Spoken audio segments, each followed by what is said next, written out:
కేంద్ర బడ్జెట్ ముందు మనం అందరం కూడా అర్థం చేసుకోవాలనంటే దేశం తాలూకా పరిస్థితి ముందుగా మనం అందరం కూడా విశ్లేషణ చేసుకోవాలి. 2014లో దేశానికి ప్రధానమంత్రిగా వచ్చినటువంటి నరేంద్ర మోదీ గారి తాలూకా నాయకత్వంలో 2014కు ముందు భారతదేశం గురించి ప్రపంచంలో ఎక్కడైనా మాట్లాడుకుంటే ఫ్రజైల్ 5 ఎకానమీస్గా ఒకటి గుర్తించారు. ఫ్రజైల్ 5 అని అంటే బలహీనంగా ఉండేటటువంటి దేశాలలో ఒకటి భారతదేశం అని చెప్పి ఆ రోజు 2014కు ముందు ఎకానమిస్ట్ అందరూ కూడా డిసైడ్ చేయడం జరిగింది. తరువాత ప్రధానమంత్రిగా నరేంద్ర మోదీ గారు వచ్చిన తర్వాత గత 12 సంవత్సరాలుగా corruption free government, scams free government, accountability, ట్రాన్స్పరెన్సీని ప్రమోట్ చేసుకుంటూ, డిజిటల్ ఇండియాకి పునాదులు వేసుకుంటూ, స్టార్టప్ ఇండియాకి, మ్యానుఫ్యాక్చరింగ్కి పునాదులు వేస్తూ, జిఎస్టీ రిఫార్మ్స్ తీసుకొని వస్తూ, ఒక ఇంక్లూజివ్ గవర్నెన్స్ అంటే కేంద్ర ప్రభుత్వం ఏదైనా నిర్ణయాలు తీసుకున్నాయంటే ఒక 10%, 20%, 30% ప్రజానికానికే కాకుండా దేశంలో ఉన్నటువంటి ప్రతి ఒక్క పౌరుడికి కూడా ఆ బడ్జెట్ తాలూకా ప్రభావం అందాలనే ఆలోచనతో గత 12 సంవత్సరాలు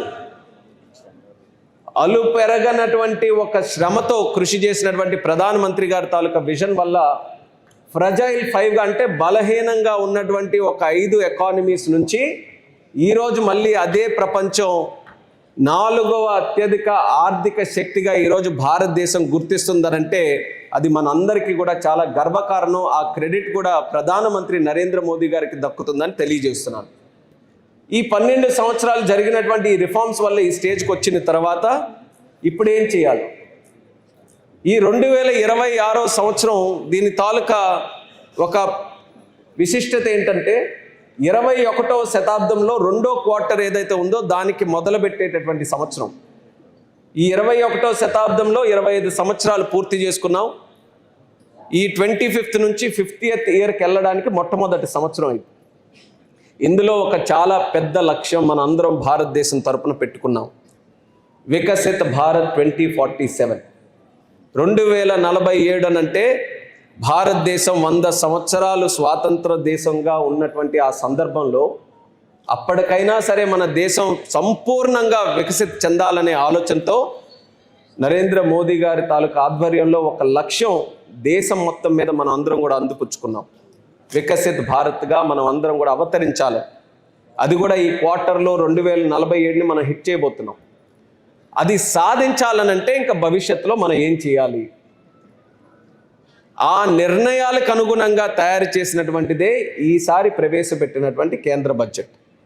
12 సంవత్సరాలు ఏదైతే ఒక బలమైనటువంటి పునాది ఆర్థికంగా మన భారతదేశంలో ఏర్పడిందో దాన్ని వినియోగించుకుంటూ భవిష్యత్తులో కూడా ప్రపంచంలో ఒక ఉన్నతమైనటువంటి శక్తిగా భారతదేశం తయారవ్వాలి.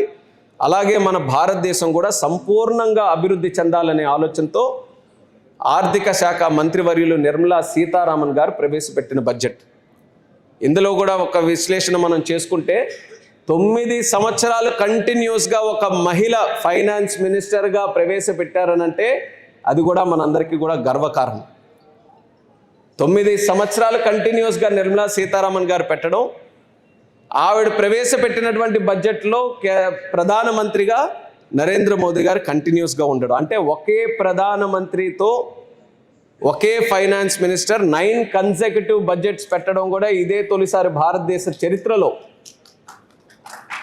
ఆ యొక్క స్థాయిలో ఈరోజు ఈ బడ్జెట్ను కూడా ప్రవేశపెట్టడం జరిగింది. ఈ బడ్జెట్ ద్వారా వికసిత్ భారత్ ఒక ఎత్తు అయితే మరొక ముఖ్యమైనటువంటి అంశం మన దేశంలో ఉన్నటువంటి యువకులు. యువశక్తి ద్వారా తయారు చేసినటువంటి బడ్జెట్గా నిర్మలా సీతారామన్ గారు పార్లమెంట్లో అనౌన్స్ చేశారు. దాని అర్థం ఏంటంటే బడ్జెట్ తయారు చేస్తున్నప్పుడు లక్షల మంది మన భారతదేశంలో ఉన్నటువంటి యువకుల ద్వారా ఫీడ్బ్యాక్ తీసుకొని మీరే కానీ బడ్జెట్ నిర్ణయించాల్సిన పరిస్థితి ఉంటే మీరు ఏ అంశాలను గుర్తిస్తారు, ఏ కేటాయింపులు మీరు చేస్తారు, ఏ సెక్టర్స్ని మీరు ప్రమోట్ చేస్తారని చెప్పి మన యూత్కి మొట్టమొదటిసారి ఫీడ్బ్యాక్ తీసుకొని వాళ్ళ ఆలోచనలకు అనుగుణంగా, వాళ్ళ యాస్పిరేషన్స్కి అనుగుణంగా ఈ యొక్క కేంద్ర బడ్జెట్ని కూడా పొందుపరచడం జరిగింది.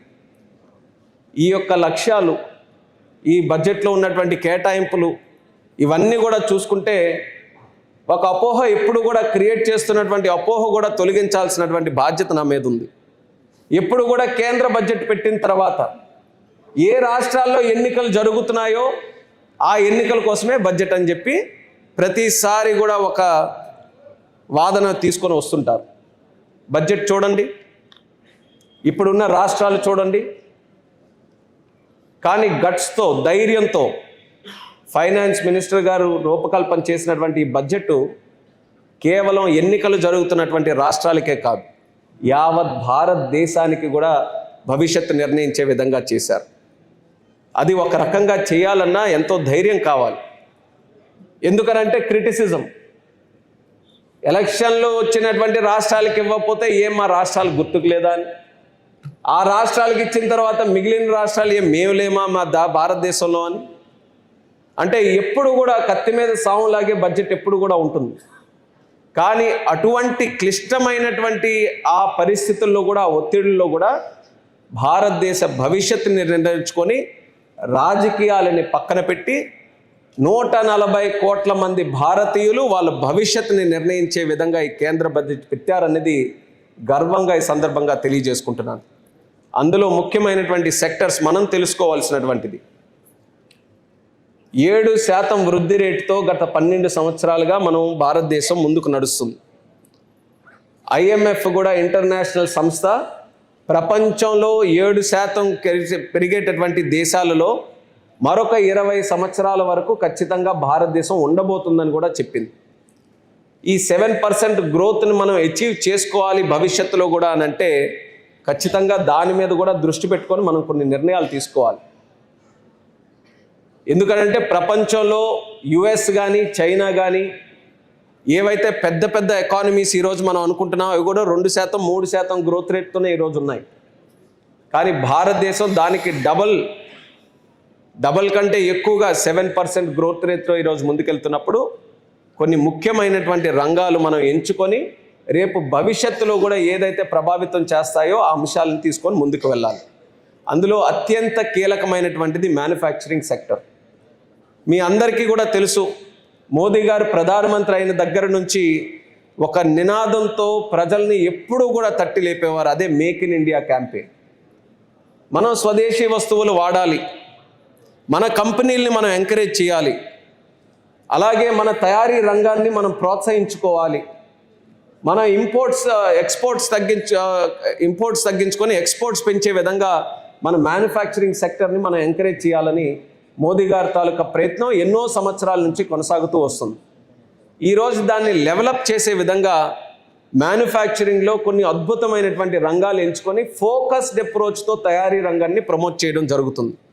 అందులో రేర్ ఎర్త్ మ్యాగ్నెట్ కారిడార్ని మొట్టమొదటిసారిగా బడ్జెట్లో ప్రవేశపెట్టి అనౌన్స్ చేశారు.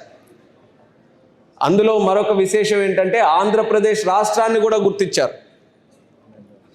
మనం ఒక ఐటీ ఇండస్ట్రీలో వాడే సెమీకండక్టర్స్ కానీ ఎలక్ట్రానిక్స్ కానీ ఏవైనా ఈ గ్రీన్ ఎనర్జీకి సంబంధించినటువంటి ప్రోడక్ట్స్ కానీ సెల్ ఫోన్స్ కానీ ఎలాంటి డివైజెస్ మనం ఎక్కువగా ఎలక్ట్రానిక్స్ సంబంధించి మనం వాడతాం, ప్రతి ఒక్క దాంట్లో కూడా ఈ రేర్ ఎర్త్ మ్యాగ్నెట్ అనేది ఉపయోగపడుతుంది. రేర్ ఎర్త్ మ్యాగ్నెట్తో పాటు క్రిటికల్ మినరల్స్ కూడా దానితో పాటు ఉపయోగపడతాయి. ఇప్పుడు ఉన్నటువంటి పరిస్థితుల్లో భారతదేశం ఎక్కువ శాతం అది ఇంపోర్ట్ చేయాల్సినటువంటి అవసరం ఉంటుంది.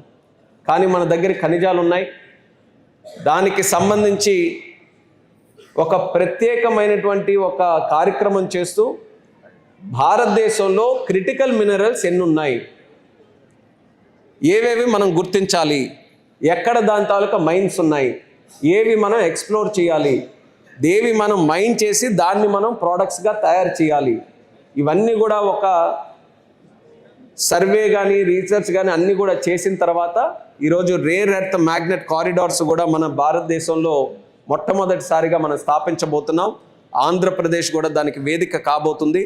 సో రేపు భవిష్యత్తులో ఏవైతే ఈ ఇంపార్టెంట్ క్రిటికల్ మినరల్స్ కానీ రేర్ ఎర్త్ మ్యాగ్నెట్స్ కానీ ఉన్నాయో దీన్ని ఇంపోర్ట్ మనం తగ్గించుకొని మన దగ్గరే మ్యానుఫ్యాక్చర్ చేసుకునే విధంగా ప్రభుత్వం నిర్ణయం తీసుకుంటుందని కూడా ఈ సందర్భంగా తెలియజేస్తున్నాను. దానితో పాటు బయోఫార్మా శక్తి కింద ఆల్రెడీ మన ఆంధ్రప్రదేశ్ కూడా అందులో బలమైనటువంటి ఒక ముద్ర వేసుకుంది ఫార్మాస్యూటికల్ సెక్టర్లో. దానికి సంబంధించి 10,000 కోట్ల రూపాయలు బయోఫార్మా ఇండస్ట్రీ కోసం కూడా ప్రత్యేకంగా కేటాయించింది. అలాగే దానికి సంబంధించినటువంటి బయోఫార్మాకి సంబంధించినటువంటి ట్రైనింగ్ కానీ స్కిల్లింగ్ కానీ వాటి మీద కూడా ప్రత్యేకమైనటువంటి నిర్ణయాలు తీసుకొని దాన్ని కూడా ప్రమోట్ చేసే పరిస్థితిలో ఈరోజు కేంద్ర ప్రభుత్వం నిర్ణయాలు తీసుకుంది. అలాగే మ్యానుఫ్యాక్చరింగ్ సెక్టర్లో స్పోర్టింగ్ గుడ్స్ కోసం, అలాగే కంటైనర్ మ్యానుఫ్యాక్చరింగ్ కోసం, ఇవన్నీ కూడా ఇంత స్పెసిఫిక్గా అసలు కంటైనర్స్ ఏంటి, స్పోర్టింగ్ గుడ్స్ ఏంటి, లేకపోతే క్రిటికల్ మినరల్స్ ఏంటి, బయోఫార్మా ఎందుకు, ఇవన్నీ ఎందుకనంటే కేవలం భారతదేశం తాలూకు అవసరాలే కాదు, ప్రపంచంలో కూడా వచ్చే 20 సంవత్సరాల్లో ఏ అవసరాలు ఏ అవకాశాలు రాబోతున్నాయి, ఆ అవకాశాలని భారతదేశం అందిపుచ్చుకొని సప్లై చైన్లో గ్లోబల్ మేనేజ్మెంట్లో మనం కూడా ఒక వేదికగా ఎలా తయారవ్వాలనేది ఒక ప్రయత్నం ద్వారా ఈ యొక్క సెక్టర్స్ని మనం చూస్ చేసుకోవడం కూడా జరిగింది. దీనితో పాటు సర్వీసెస్ సెక్టర్లో మనం చూసుకుంటే హెల్త్లో, ఎడ్యుకేషన్లో, స్కిల్లింగ్ ట్రైనింగ్లో, ఐటీ సెక్టర్లో, వీటన్నిటిలో కూడా ముఖ్యంగా ఎక్కువ నిధులు ఈసారి కేటాయించి సర్వీసెస్లో ఒక లక్ష్యం పెట్టుకున్నాం.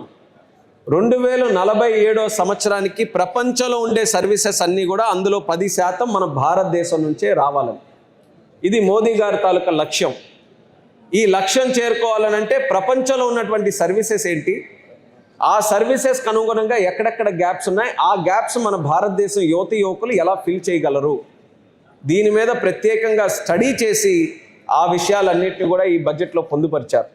అందుకనే హెల్త్ సర్వీసెస్లో కావాల్సినటువంటి మెడికల్ ప్రొఫెషనల్స్ ఇతర దేశాల్లో కూడా అవసరం ఉంటుంది కాబట్టి వాళ్ళకి స్కిల్లింగ్ చేయడానికి మన భారతదేశంలో ప్రత్యేకంగా సెంటర్స్ని మనం ఏర్పాటు చేస్తున్నాం. అలాగే ఐటీ సెక్టర్లో కూడా, ఐటీ సెక్టర్లో మన ఆంధ్రప్రదేశ్ రాష్ట్రం తాలూకా దూకుడు ఏ రాష్ట్రం కూడా ఈరోజు తట్టుకోలేకపోతుంది. అది కూడా ముఖ్యంగా దాంట్లో కూడా కోర్ విశేషం ఏంటంటే ఆర్టిఫిషియల్ ఇంటెలిజెన్స్ డేటా సెంటర్ తాలూకా హబ్స్. ఆ డేటా సెంటర్ హబ్స్ని కూడా మన భారతదేశంలో ఎంకరేజ్ చేయడానికి, వాటిని పెట్టడానికి, వాటికి స్కిల్లింగ్కి కానీ, అదనంగా కస్టమ్స్ డ్యూటీ ఎగ్జెంప్షన్ కానీ, క్లౌడ్ సర్వీసెస్కి సంబంధించినటువంటి అంశాలు కానీ ఇవన్నీ కూడా బడ్జెట్లో పెడుతూ రేపు భవిష్యత్తులో ఈ యొక్క ఆర్టిఫిషియల్ ఇంటెలిజెన్స్ అలాగే డేటా సెంటర్ హబ్స్ ఇది చాలా దీని తాలూకా ప్రాముఖ్యత చాలా పెరగబోతుంది. కాబట్టి ఇప్పటి నుంచే భారతదేశంలో బలమైనటువంటి ఒక ఫౌండేషన్ వేయాలనే ఆలోచనతో ఆ సెక్టర్ను కూడా, ఐటీ సెక్టర్ను కూడా చాలా ప్రాముఖ్యతగా తీసుకొని ఈ బడ్జెట్లో పొందుపరిచారు.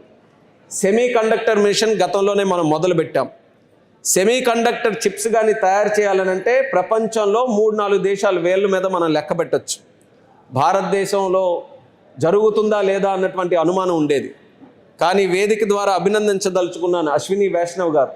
ఆయన ప్రత్యేకంగా దృష్టి పెట్టి మోదీ గారి తాలూకా ఆలోచనల్ని అమల్లో తీసుకొని వచ్చి మన భారతదేశంలో వితిన్ 2 yearsలో సెమీ కండక్టర్ చిప్స్ మ్యానుఫ్యాక్చరింగ్ చేసే స్థాయికి మన భారతదేశాన్ని ఈ స్థాయికి అశ్విని వైష్ణవ్ గారు తీసుకొని వెళ్ళారు.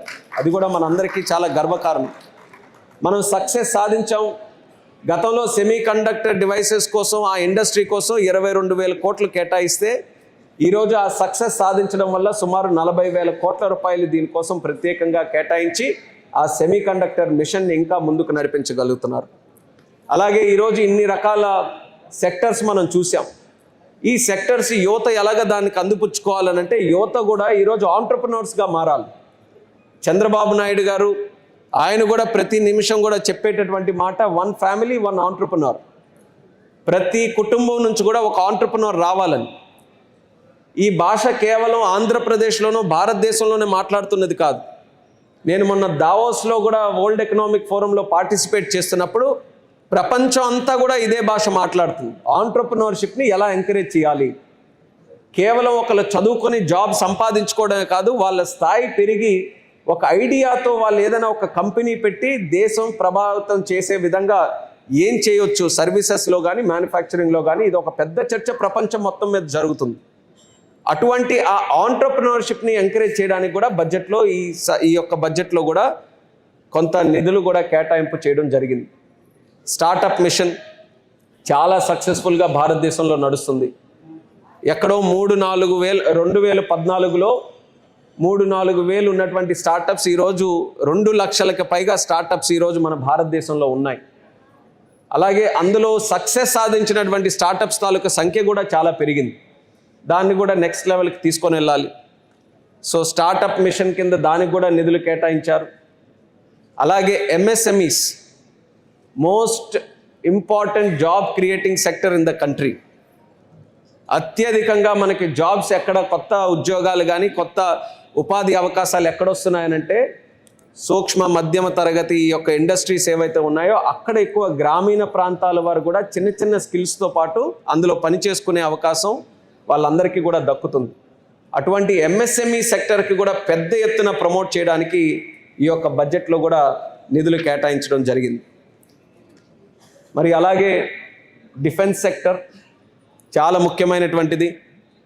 డిఫెన్స్ సెక్టర్లో 2014కు ముందు ఉన్నటువంటి ప్రభుత్వాలు ఏం చేసాయనంటే మన భారతదేశంలో అవసరమైనటువంటి డిఫెన్స్ యంత్రాలు కానీ ఏవైనా మెషినరీ ఉంటే ఇంపోర్ట్ చేసుకునే పరిస్థితిలో ఉండేది. కానీ మోదీ గారు వచ్చిన తర్వాత మొత్తం మార్చారు. డిఫెన్స్ అనేది ఒక క్రిటికల్ ఇన్ఫ్రాస్ట్రక్చర్.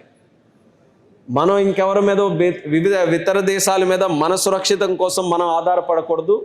ప్రతి ఒక్కటి మన దగ్గరే తయారు కావాలని లోకల్ మ్యానుఫ్యాక్చరింగ్ మీద, డిఫెన్స్ మీద పెద్ద ఎత్తున ఫోకస్ చేసిన తర్వాత ఈరోజు ఎక్స్పోర్ట్స్ తగ్గించుకొని మనం తాలూకా ఆత్మనిర్భరత మనం పెంచుకొని డిఫెన్స్ రంగంలో కూడా అత్యధికంగా వస్తువులు కానీ ఆ మెషినరీ కానీ అన్నీ మనమే తయారు చేసుకోగలుగుతున్నాం.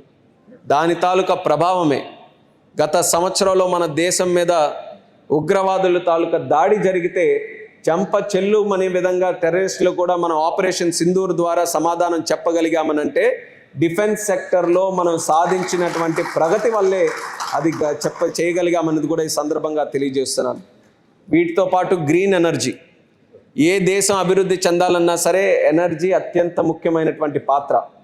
ఈరోజు మన పరిస్థితి కూడా ఎలాగుందనంటే ఒకరోజు ఇంట్లో కరెంటు లేకపోతే గిలగిలా కొట్టుకునే పరిస్థితి అయిపోయింది. ఫోన్ పని చేయకపోతే ఏం చేయాలో ఎవరికి కూడా తెలియదు మనకి. అంటే కరెంటు మీద ఎంత ఆధారపడి ఉన్నా అది ఒక నిత్యావసర వస్తువులాగా కరెంట్ ఈరోజు మనకు అందరికీ కూడా తయారైంది. ఈరోజు ఉండే జనరేషన్లో కరెంటు లేకపోతే ఒక అడుగు ముందుకు మనం వేయలేం. అలాంటిది రేపు భవిష్యత్తు గురించి టెక్నాలజీ ఇంత పెరిగిన తర్వాత రేపు అన్ని ఇండస్ట్రీస్ కూడా అభివృద్ధి చెందాలనంటే ఎనర్జీ సెక్టర్ను కూడా మనం ప్రమోట్ చేయాలి. అయితే దాంట్లో ఇంకొక ఆలోచన కూడా, ఎనర్జీని ప్రమోట్ చేస్తూ మన భూమిని, మన ప్రకృతిని మనం కూడా కాపాడుకోవాల్సినటువంటి బాధ్యత ఉంది. అందుకనే గ్రీన్ ఎనర్జీ కాన్సెప్ట్ కూడా భారతదేశం ఒక ప్రధానమైన వేదికగా ఈరోజు తయారై గ్రీన్ ఎనర్జీని కూడా మనం ప్రమోట్ చేయడానికి కేంద్రం తాలూకా సహకారం ఈ యొక్క బడ్జెట్ ద్వారా వాళ్ళందరికీ కూడా లభిస్తుంది.